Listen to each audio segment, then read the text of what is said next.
everyone, my name is Lisa Eaton. I am the Health Education Supervisor, and I have been with the Council on Adolescence for 15 years. My name is Robin McGraw, and I'm one of the health educators here at the Council on Adolescence. I have been a health educator for the Council on Adolescence for 16 years.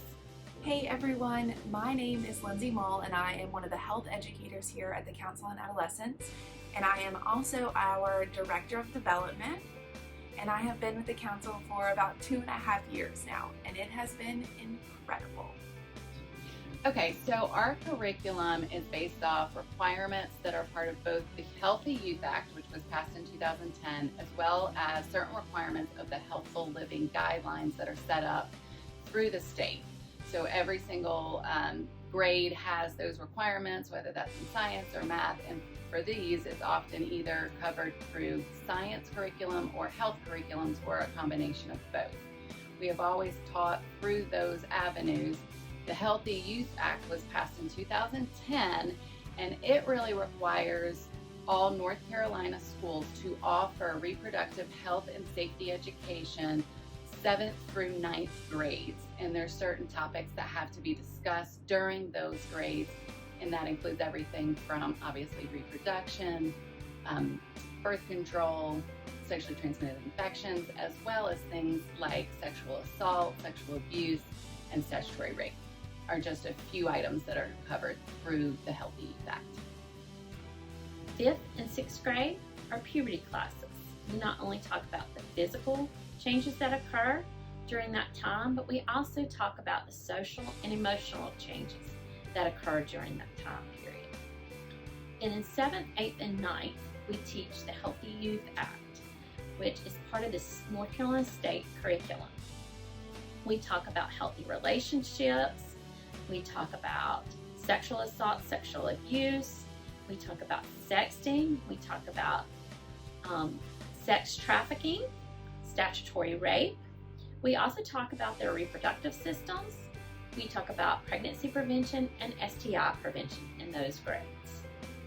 So this program has a huge impact on our community, mainly because I believe knowledge is power. And when we can give these students information that they can use to make the best decision for them, then we all gain from that as a community.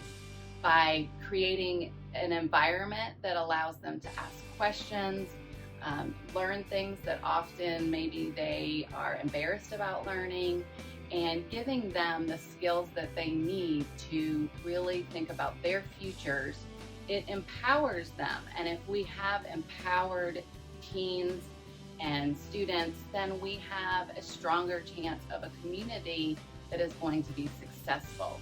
These students allow us to teach them and trust us with a lot of this information, and by doing so, we hope in turn we give them the information they need to make healthy life decisions in the future, which benefits all of us. I grew up here in Catawba County, and when I was a teen, the Council on Adolescence did not serve or use this program in Catawba County schools. We got the puberty education course in 6th grade, and that was it. We did not get any comprehensive sexual health education at all.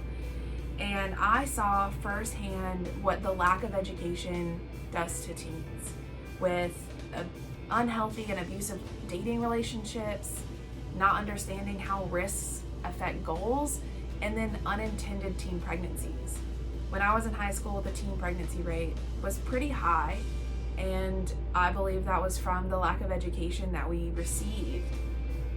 Now, I could say that I am so passionate about the programs that the council offers, including the Healthy Youth Education program, but more so I think I'm really passionate and I care about this community, and I want to see good things happen to the teens that live here and grow up here and then go off to college just like I did, and then hopefully they turn around and come back and serve the community in a very similar way.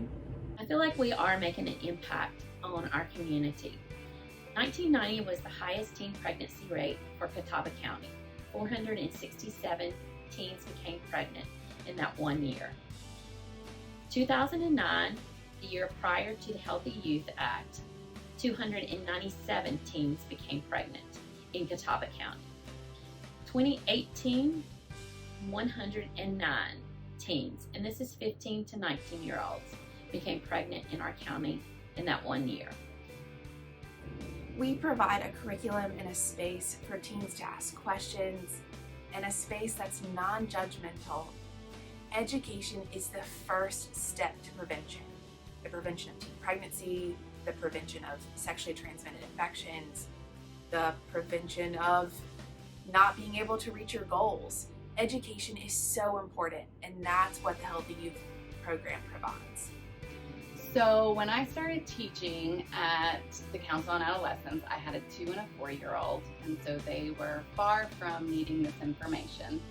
But now they are 17 and 19, and watching them get this programming, I can say I was able to see it from a different lens.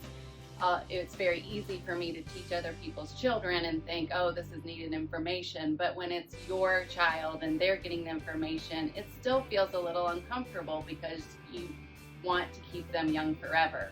But it is vital information, and it has allowed us to have awesome discussions through things that I know that they've learned in class, and really open up that avenue to make sure they have all the information they need as well. I feel like this curriculum is very important. For one, it gives students the ability to ask questions when they have questions.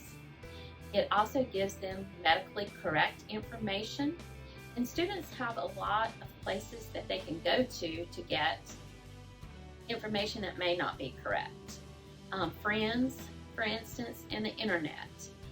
And they need the correct information to be able to make healthy decisions. So our information not only gives them medically correct information, but it also helps them to make those healthy decisions. So in the long time that I've been here, the 15 years that I've been here, I can say that without a doubt, just knowing the number of students that have come in contact with us through this programming, just the thousands and thousands that have benefited from it, we know that that is a direct result of a lot of people trusting us with this information and educating their youth. So that starts, of course, with the school system, and knowing that that school system is trusting us with this education, and they feel like we are the experts and we can do it the best. And then those parents that trust the school system and trust us with this information. And then, like I said, because those people trust us, the students also, the minute we get in the door and we start talking, they have a sense of calm within, the first day that we're there, that they know that we are going to be teaching them in a non-biased, non-judgmental environment. And all of that just brings me great pride and joy, and it humbles me to know that so many people trust us with this and that it is important.